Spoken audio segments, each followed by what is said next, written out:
da primeira fase da UBMAP 2022. Todas as vagas com número ímpar estão ocupadas e as demais estão vazias. Quantas vagas estão ocupadas? Para resolver esta questão, vamos analisar primeiramente o que aconteceria se esse estacionamento fosse pequeno, ou seja, tivesse um número pequeno de vagas, por exemplo, 5 vagas. Se o estacionamento tivesse 5 vagas, satisfazendo as condições do enunciado, ou seja, preenchendo as vagas com número ímpar, teríamos a vaga 1 preenchida, a vaga 3 preenchida e a vaga 5 preenchida, ou seja, 3 vagas dessas 5. Pensando em 7 vagas, a mesma coisa aconteceria. Com as vagas ímpares preenchidas, teríamos as vagas 1, 3, 5 e a vaga 7, ou seja, teríamos 4 vagas preenchidas. Ou seja, seguindo esse raciocínio, se tivéssemos 9 vagas, seriam preenchidas 5 delas, que são as 5 que têm número ímpar. Ou seja, se temos,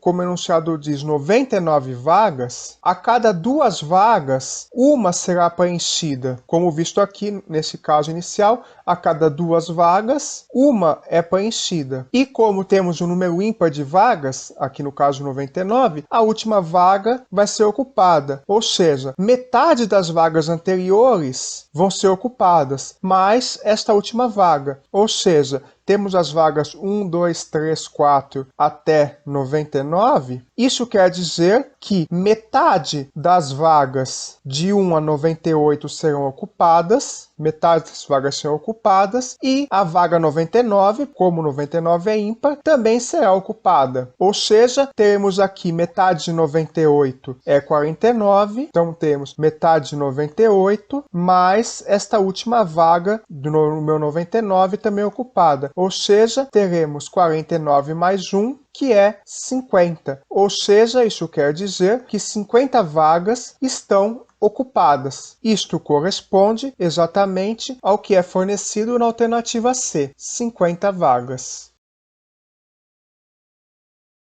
Em cada partida de um jogo disputado por 2 jogadores, há sempre um vencedor, ou seja, não há empates. Cada jogador começa o jogo com 100 pontos. Quem vence uma partida soma 5 a seus pontos, e quem perde uma partida subtrai 2 de seus pontos. O jogo termina quando a soma dos pontos dos 2 jogadores passar de 300. Após o encerramento do jogo, quantas partidas foram realizadas? Vamos entender como é a estrutura da pontuação desse jogo. Então, vamos considerar nossos felizardos jogadores como sendo jogador A e jogador B. Pelo regulamento dito no enunciado, os dois já começam com 100 pontos.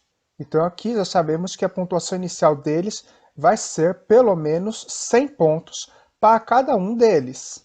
Agora, vamos analisar o que acontece com as partidas. Observe que, nesse jogo, se o A vence, então o B perde. E se o B vence, então o A perde. Porque no jogo sempre há um vencedor. Como não há empates nesse jogo, temos 2 opções para cada partida disputada. Então, vamos considerar que o jogador A vai ganhar uma certa quantidade de partidas. A cada partida ganha, ele vai somar 5 a seus pontos. Só que cada vez que o A ganha, o B perde. Então, se o A vai ganhar 5 pontos por partida ganha, o B vai perder 2 pontos a cada partida que o A ganha. E da mesma forma, teremos as partidas que o A vai perder. Só que as partidas que o A perde, ele vai perder 2 pontos a cada partida que ele é derrotado, o jogador B vai vencer. Ou seja, ele vai ganhar 5 pontos a cada partida que ele ganha. A soma das pontuações do A e do B vai ser a pontuação total do jogo. E queremos que essa pontuação aqui, a soma dessas 2 pontuações, seja justamente maior que 300. Assim, vamos inicialmente analisar isto aqui com um exemplo para ver como essa pontuação se comporta. Vamos considerar uma partida disputada com 15 jogos. Vamos considerar que o A ganhou 10 jogos, por exemplo. Se o A ganhou 10 jogos, isso significa que o B perdeu 10. E se o A perdeu 5 jogos, isso significa que o B ganhou 5. Então, nessa simulação, só para entender como a questão funciona, vejamos qual é a pontuação de cada jogador. O jogador A fará 100, mais 50, que é 150, menos 2 vezes 5, que é 10. 150 menos 10, 140. Já o jogador B fará 100 pontos, menos 2 vezes 10, menos 20, então 100 menos 20, 80, mais 5 vezes 5. 5 vezes 5 é 25. Então ele fará 80 mais 25, que é 105 pontos. Esta soma aqui é 245, que é menor que 300. Ou seja, sabemos que o número de partidas disputadas deve ser maior que 15. Note aqui que não importa quantas partidas o A ganha e quantas perde. A verdade é que a pontuação acumulada, a pontuação somada dos dois vai ser sempre a mesma. Assim, podemos considerar qualquer uma das simulações aqui. Então, uma ideia é justamente analisar cada uma das alternativas para verificar qual é a pontuação possível para cada caso. E aí podemos supor um caso extremo. Por exemplo, aqui como a pontuação deu 245, sabemos que precisamos de mais de 15 jogos. Podemos analisar, por exemplo, uma dessas alternativas. Vamos analisar, já convenientemente, a alternativa D. Na alternativa D, são disputados 34 jogos. Então, vamos supor, já que eu posso supor a quantidade de partidas ganhas e partidas perdidas pelo A e pelo B, de qualquer maneira, que a soma sempre vai ser a mesma, vamos supor que o A ganhou todas as 34 partidas, que o A é invencível, ganhou todas. Se o A ganhou todas, então o B, coitado, perdeu todas. Então o B perdeu 34 partidas. Bom, aí então isso quer dizer que o nosso A não perdeu nenhuma e o A não ganhou nenhuma. Então aqui temos que a pontuação do A será 100, mais 5 vezes 34 é 170.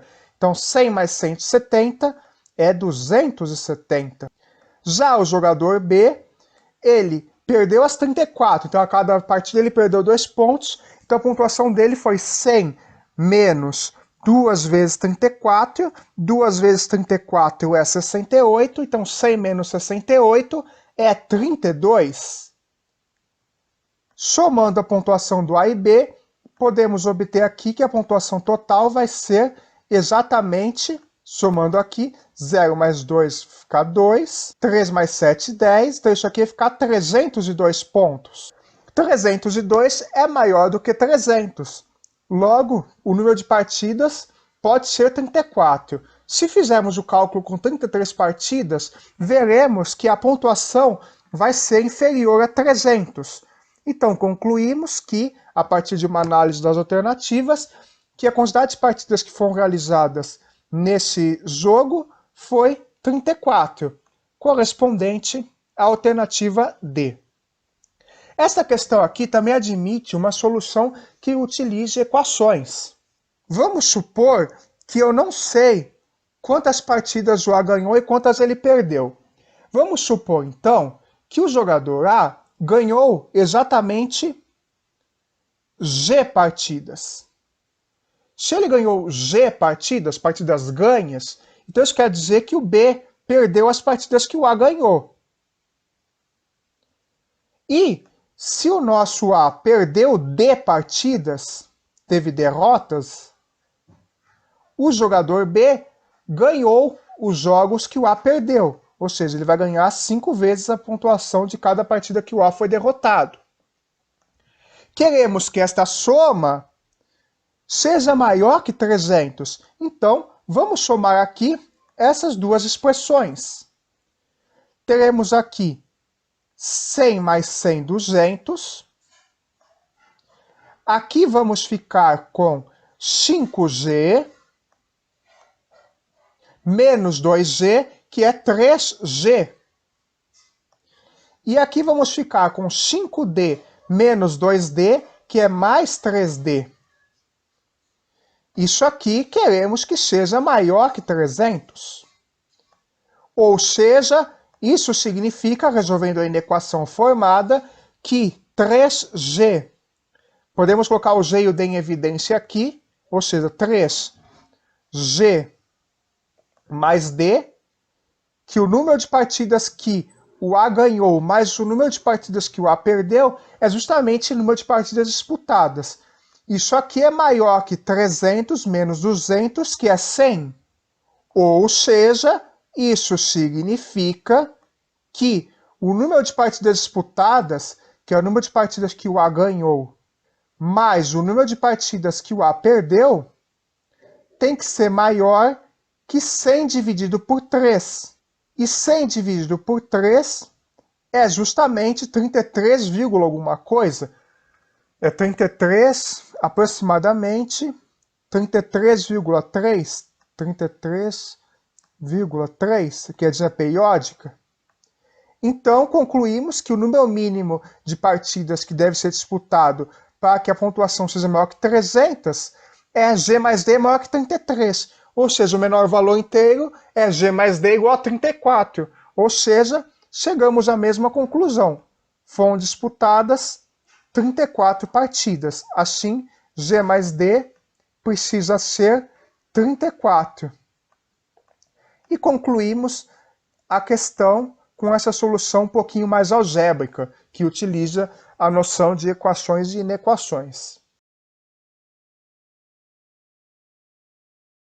Olá, pessoal!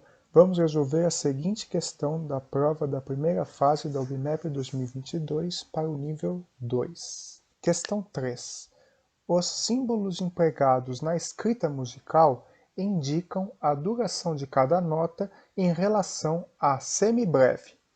As durações correspondentes a alguns deles estão descritas na tabela abaixo. Então, temos aqui a tabela com o nome de cada nota, semibreve, mínima, semimínima, colcheia, cada símbolo correspondente e as suas respectivas durações, que são 1, meio, 1/4 e 1/8. Vamos à pergunta. Qual é a alternativa em que a duração total das notas em relação à semibreve é diferente das demais alternativas? Então, aqui nessa questão, precisamos analisar diretamente cada alternativa e verificar qual é a duração de cada uma dessas mini partituras aqui, cada uma dessas notas que estão em cada alternativa, somar as durações de cada uma das notas e comparar com a duração da semibreve, que é 1. Aqui façamos então a análise da alternativa A. Aqui nesse desenho temos essa figura que tem uma bolinha aqui branca, aqui está aberto, né? Isso aí corresponde ao símbolo da nota mínima. Então temos duas mínimas aqui. Então a duração do período, a duração total dessas notas alternativa A vai ser meio, que é a duração dessa primeira mínima, mais meio, que é a duração dessa segunda mínima. Então aqui, fazendo a conta, como o denominador é igual, eu posso só somar os numeradores. Então isso aqui vai ficar 1 mais 1 sobre 2, que é justamente 2 sobre 2, que é 1. Então na alternativa A, a duração das notas vai ser 1. Vamos à alternativa B. Na alternativa B temos uma semimínima, semínima, que tem duração 1/4, uma mínima, que tem duração meio, e uma outra nota, que é uma colcheia, que tem duração 1/8. A colcheia aqui tem duração 1/8. Vamos então somar estas três frações. Aqui, como os denominadores são diferentes, precisamos então, para fazer esta soma, calcular o mínimo múltiplo comum entre esses três valores, entre o 4, o 2 e o 8. Observe que 8 é 4 vezes 2 e o 2 é 4 vezes 8. Então, o mínimo múltiplo comum entre 4, 2 e 8, já que tanto o 8 aparece como sendo múltiplo de 4 e o 8 aparece como sendo múltiplo de 2, então o MMC entre 4, 2 e 8 é justamente 8. Agora vamos acertar os valores do numerador. 8 dividido por 4 é 2. 2 vezes 1 é 2. 8 dividido por 2 é 4. 4 vezes 1, 4. E 8 dividido por 8 é 1. 1 vezes 1, 1. Então, essa soma aqui, 2 mais 4 mais 1 vai ser 7. Ou seja, a soma das notas na alternativa B é 7 oitavo. Vamos à alternativa C. A alternativa C é tranquila, né? Aparentemente não há conta para fazer. Temos uma semibreve e a semibreve tem duração 1. Então, na alternativa C, a duração é 1. Já que a semibreve é a única nota nesse pedaço aqui. Agora, em compensação, a alternativa D já está cheia de notas. Comecemos a analisar a primeira. A colcheia é 1 oitavo. Então, primeira nota, 1 oitavo. Segunda nota, aqui, é uma semínima. Temos duas semínimas, aliás, essa segunda e essa terceira. São duas semínimas. Então, 1/4 vai ser somado aqui 2 vezes. Em sequência, temos mais uma colcheia. Cujo valor da duração é 1 oitavo. E mais uma semínima, cujo valor de duração é 1/4. Somando aqui todas essas frações, assim como feito anteriormente, como já observado, o MM108/4 vai ser justamente 8. Esse 4 aqui ficou bem mal feito, né? Vou fazer aqui esse 4 um pouquinho melhor. Vai ser 8 esse MMC. 8 dividido por 8 vai ser 1. 8 dividido por 4 é 2. Aí, novamente, temos 2 somados. Depois, 1. E, finalmente, 8 dividido por 4 vai dar 2. 2 vezes 1 é 2. Então, temos aqui no total que essa duração da alternativa D vai ser 1 mais 2 mais 2 mais 1 mais 2, que é 8, dividido por 8, que é 1. Então, a alternativa D, a duração das notas vai ser 1. E agora, finalmente, na alternativa E, temos uma semínima, cuja duração é 1/4, uma colcheia, cuja duração é 1 oitavo. Aqui temos uma mínima, cuja duração é meio. Apesar do desenho estar um pouquinho apagado, essa questão precisava que a resolução da figura fosse muito boa, para não causar confusões. E na colcheia a duração é 1 oitavo. De novo, com o mesmo esquema, fazendo o MMC aqui, MMC entre 2, 4 e 8, como discutido é 8. 8 dividido por 4 é 2, 2 vezes 1 é 2. 8 dividido por 8 vai ser 1. 8 dividido por 2 vezes 1 vai dar 4. E 8 dividido por 8 vezes 1 vai dar 1. Então a soma aqui vai ser 2 mais 1 mais 4 mais 1, que é justamente 8. Então a duração na alternativa E vai ser 8 dividido por 8, que é 1. Depois de todas essas contas, vamos lembrar qual que é a pergunta do enunciado. A pergunta é: qual alternativa possui duração total diferente da duração da semibreve? A duração da semibreve é 1. Dessas alternativas, todas têm duração 1, com exceção da alternativa B, cuja duração é 7 oitavos. Ou seja, a alternativa que tem duração diferente da duração da semibreve, que tem duração 1, é justamente a alternativa B, 7 oitavos. E esta é a solução da questão 3. Em seu espetáculo, um mágico diz para Fernanda: pense em um número, multiplique por 3, adicione 1, multiplique por 8, subtraia 2 e divida por 6. Agora, me diga o número que você encontrou, que eu lhe direi o número em que você pensou. Que operações matemáticas o mágico pode fazer com o número dito por Fernanda para descobrir o número em que ela pensou? Inicialmente, vamos entender passo a passo qual é essa sequência de operações que o mágico está pedindo para a Fernanda fazer. Vamos supor que o número que a Fernanda pensou é n. Então a Fernanda pensou o número n. O que temos que fazer com n?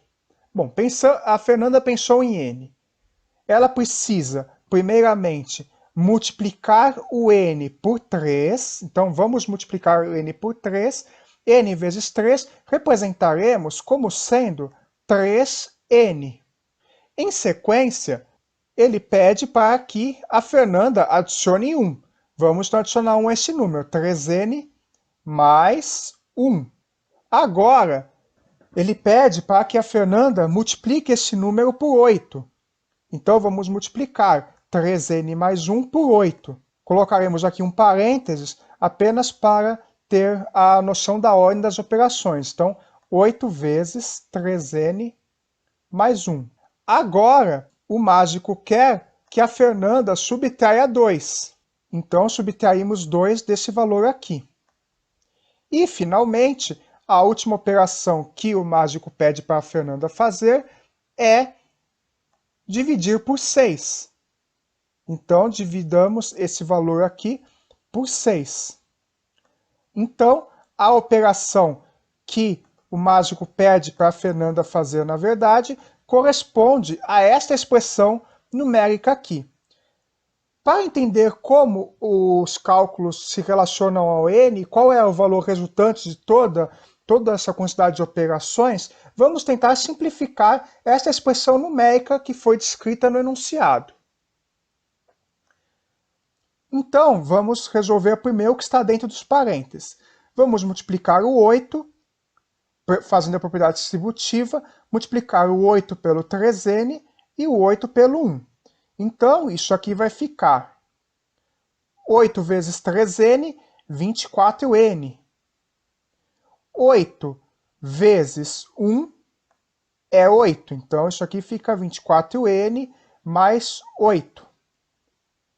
Vamos manter o menos 2. E agora copiamos o resto da expressão. 24n mais 8 menos 2. Tudo isso dividido por 6. Agora vamos simplificar o que está aqui dentro. Podemos ver que 8 menos 2 é 6. Então isso aqui fica 24n. 8 menos 2 é 6, então 24n mais 6. E tudo isso aqui queremos dividir por 6. Assim, dividindo cada uma dessas duas parcelas, 24 dividido por 6 vai dar 4. Então, 24n dividido por 6 vai ser 4n. E 6 dividido por 6 costuma ser 1. Então, toda a expressão numérica, todos os passos que o mágico pediu para a Fernanda fazer, todo esse trambolho aqui, nada mais é do que traduzido para a realização da operação 4n mais 1. Para que o mágico descubra qual número a Fernanda pensou, ele precisa então inverter essas operações que dão 4n mais 1 para obter o n. Então, a Fernanda vai dizer para ele 4n mais 1. Ou seja, a Fernanda vai dizer um número x, que é 4n mais 1. O mágico quer obter o n. Para obter o n, ele tem que fazer o quê? Ele tem que pegar o 1, subtrair o x, que é o número que ela falou, do 1, e, em sequência, como o número está multiplicando o n, dividir por 4. Ou seja, para o mágico descobrir qual número a Fernanda pensou, ele precisa pegar o número que a Fernanda pensou, pegar esse número x aqui, subtrair 1 e depois dividir por 4. Vejamos agora qual alternativa contém essa sequência de operações. Analisando aqui as alternativas, vemos que de cara a alternativa A diz que para o mágico obter o número da Fernanda, ele precisa subtrair 1, que é esta primeira operação aqui, e em seguida dividir por 4. Que é justamente essa sequência de operações que deduzimos aqui. Ou seja, concluímos que a alternativa A é a alternativa que corresponde às operações matemáticas que esse mágico precisa fazer para descobrir o número em que a Fernanda pensou. Morgana escolheu 6 números inteiros positivos e diferentes entre si, cuja soma é 2020. Qual é o maior número que pode aparecer dentre os números escolhidos? Não fazemos a mínima ideia de quais os números que a Morgana escolheu. A única informação que temos é que esses 6 números que ela escolheu são diferentes entre si e a soma deles é 2020. Então temos aqui os 6 números que a Morgana escolheu. Vamos colocar aqui os 6 espacinhos representando os 6 números que ela escolheu e analisar o que podemos deduzir a partir das informações que o enunciado nos fornece. Sabemos que a soma desses 6 números que a Morgana escolheu tem que ser 2020. Agora, vamos analisar. A pergunta do enunciado não é quais os números que ela escolheu, afinal, isso aí temos de ser evidentes para descobrir exatamente quais números ela escolheu. Mas a pergunta é qual é o maior número que pode aparecer. Então, vamos supor que esse elemento aqui, essa última parcela, é o maior número que a Morgana escolheu. Para que a Morgana possa escolher o maior número possível aqui, a ideia vai ser diminuir o tamanho, diminuir o valor dos outros números. Então, para que esse valor aqui, esse sexto valor aqui, seja o maior possível, então eu quero que o valor das outras 5 parcelas seja o menor possível. Ah, então que é o menor número inteiro positivo é 1. Ah, então eu vou colocar aqui tudo 1, né? Colocar 1 nas 5 parcelas. Tá certo isso, não tá? Na verdade, não. Observe que os números precisam ser diferentes entre si. Daí a importância dessa informação. Então, ela não pode ter pensado em outros 5 números iguais a 1. Esta possibilidade aqui não está correta. Assim, como eles têm que ser distintos, a gente sabe que o menor número inteiro positivo é 1.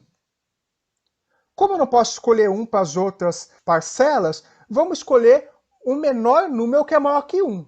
Qual que é o menor número maior que 1? É o 2.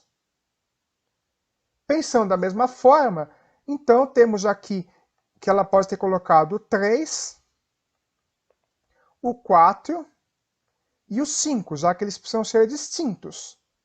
Agora, podemos descobrir qual deve ser esse número misterioso, que é o maior número que ela pode ter. Esse número vai ser justamente 2020, menos essa soma dos números de 1 até 5. A soma dos números de 1 até 5, 1 mais 2 é 3. 3 mais 3 é 6. 6 mais 4 é 10. E 10 mais 5 é 15. Então, essa soma aqui vai ser 15. Então, esta operação aqui corresponde a 2020 menos 15, que é 2005. Ou seja, concluímos que o número que deve ir, o maior número possível que pode ir nesse quadrado aqui em vermelho é 2005. Logo, respondendo à questão do enunciado, o maior número que pode aparecer entre os números escolhidos por Morgana é 2005, que corresponde à alternativa B. Júlia escreveu os números 1, 2, 3, 4, 5, 6, 7, 8 e 9 em um tabuleiro 3x3, sem repetições, e observou que a soma dos números em cada um dos 4 subtabuleiros 2x2 era igual a 20. Os números 7 e 5 foram escritos como na figura abaixo. Qual é o número que foi escrito na casa destacada na cor cinza? Veja, essa questão diz para a gente que, fixando esses dois números aqui, 7 e 5, então o número na casa da cor cinza já está pré-determinado, ele já foi pré-definido pelos números 7 e 5. Vamos então analisar. O tabuleiro, subtabuleiro 2x2, vamos ver quantos subtabuleiros 2x2 temos aqui. Temos esse primeiro tabuleiro aqui, esse primeiro tabuleiro aqui 2x2. Podemos ter outro aqui também, outro tabuleiro 2x2 aqui. Com esses 4 aqui. Temos outro tabuleiro 2x2 aqui, subtabuleiro. E, finalmente, um quarto tabuleiro 2x2, que é justamente esse aqui do canto. O enunciado diz que em cada um desses 4 subtabuleiros, a soma dos números é 20.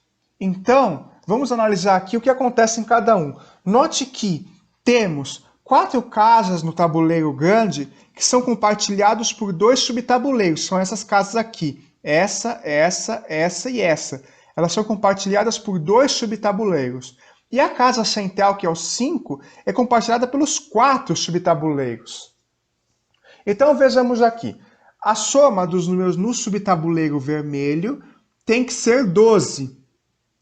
Só que aqui já temos 7, tem que ser 12, tem que ser 20. Só que a soma aqui já é 12, 7 mais 5. Então, sobraram quantos números para colocar aqui? Sobraram 2 números cuja soma é 8. Dentre os números de 1 a 9, quais são as possíveis somas de números que dão 8? Bom, temos as somas 1 mais 7, 2 mais 6, 3 mais 5. Observe que a soma 4 mais 4 não pode estar aqui, já que não são permitidas repetições nesse tabuleiro. Agora analisemos. Como o 7 está aqui, pelo mesmo motivo das não repetições, 1 mais 7 não podem ser os números. 3 mais 5 também não podem ser, porque o 5 já está aqui. Então concluímos que os 2 números misteriosos faltantes aqui são 2 e 6. Qual a ordem deles? Não sabemos. Então vamos supor que o 6 está aqui em cima e o 2 está aqui embaixo. Isso não vai fazer diferença na resolução, já que o 3 é uma invariante, ele está fixado independente da posição do 6 e do 2. Vamos analisar agora os outros 2 subtabuleiros. Vamos ver primeiro o subtabuleiro aqui, esse aqui de baixo. Aqui temos o 2 e o 5. A soma dos números tem que ser 20. Então a soma desses 2 números restantes é 13. Quais somas temos que vai dar 13? Vejamos. Podemos ter então 4 mais 9. Podemos ter então 4 mais 9. 5 mais 8. 6 mais 7. Agora, novamente, como não são permitidas repetições, 7 já está aqui em cima, então não podemos ter 7 aqui embaixo. Da mesma forma, 5 mais 8, o 5 já está no meio, o 5 não pode aparecer. Concluímos, então, que esses 2 números aqui faltantes são 4 e o 9. Qual a ordem deles? Eu não sei, então vamos deixar, por enquanto, essa ordem para analisar com o outro subtabuleiro. Então eu sei aqui que temos o 4 e o 9 no tabuleiro verde, no subtabuleiro que eu coloquei de verde. Vamos agora para esse terceiro subtabuleiro aqui. A mesma análise. Aqui temos 6 mais 5 é 11. Faltam 9 para completar 20. Quais somas que dão 9? As somas que dão 9 são 1 mais 8, 2 mais 7, 3 mais 6 e 4 mais 5. Vamos analisar agora dessas, qual que pode ser e quais que não são. Bom, 2 mais 7 não é porque temos o 7 aqui, então essa aqui não pode ser. E temos já o 2 aqui também. 3 mais 6 da mesma forma não pode, porque já temos o 6 aqui. 4 mais 5 também não pode, porque o 5 está aqui no meio. E já pertence ao tabuleiro. Então, sobrou 1 e 8. Então, os números estão aqui. Os números estão aqui nesse canto aqui superior. Aqui são 1 e 8. Qual que é a ordem agora? Será que é 1, 8 ou 8, 1 e aqui é 4, 9, 9, 4? Não importa qual que é essa ordem. Veja aqui, como aqui eu tenho 1 e 8, hipoteticamente, e aqui eu tenho 4 e 9, não sabemos se é essa ordem ainda. Qual o número que sobrou? O único número que não foi usado? O único número que não foi usado foi o 3, já que 1, 2, o próprio 3 não foi usado, 4, 5, 6, 7, 8 e 9 já estão nas outras casas. Então, o único número que não foi usado é o 3. Assim, concluímos que o número escrito na casa destacada na cor cinza é o 3, que corresponde à alternativa B.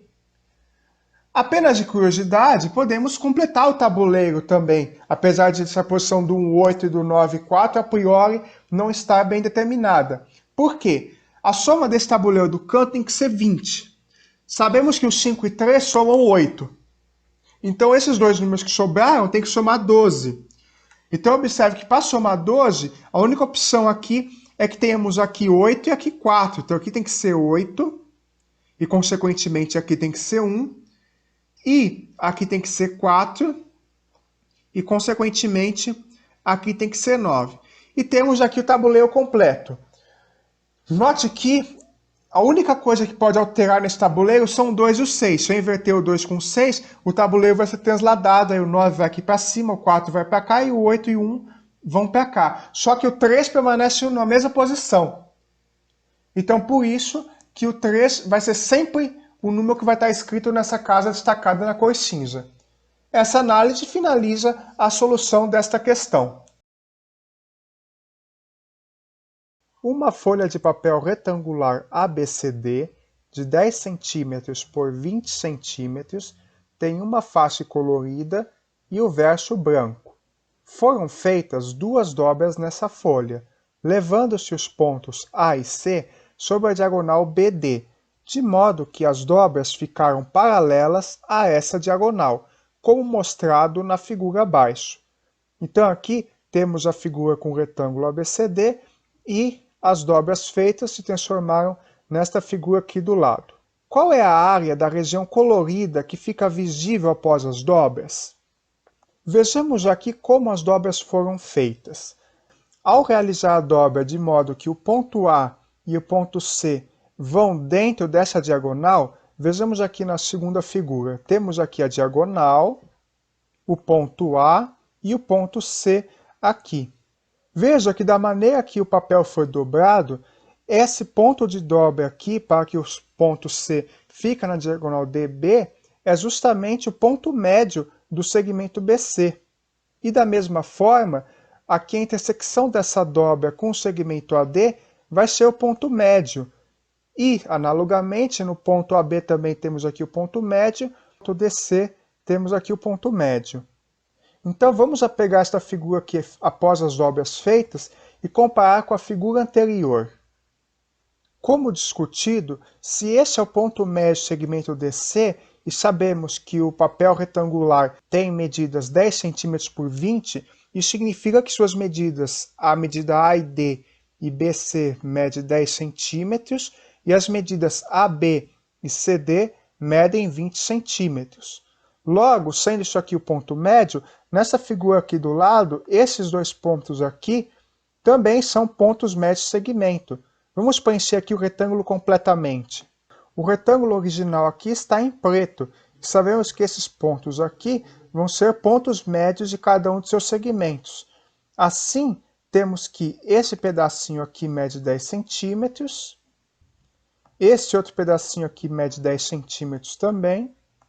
E da mesma forma, como aqui também é ponto médio, esse pedacinho aqui mede 5 centímetros e esse outro pedacinho aqui também mede 5 centímetros.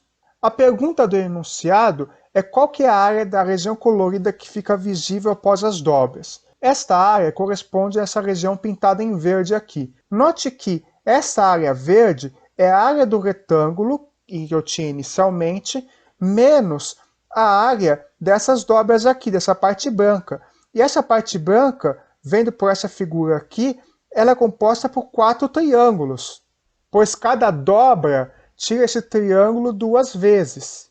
Como essa dobra foi feita a partir de um retângulo, então esse ângulo aqui vai ser reto. Sendo um ângulo reto, esse triângulo aqui é retângulo. Assim, já que sabemos a medida de seus lados, podemos então calcular sua área.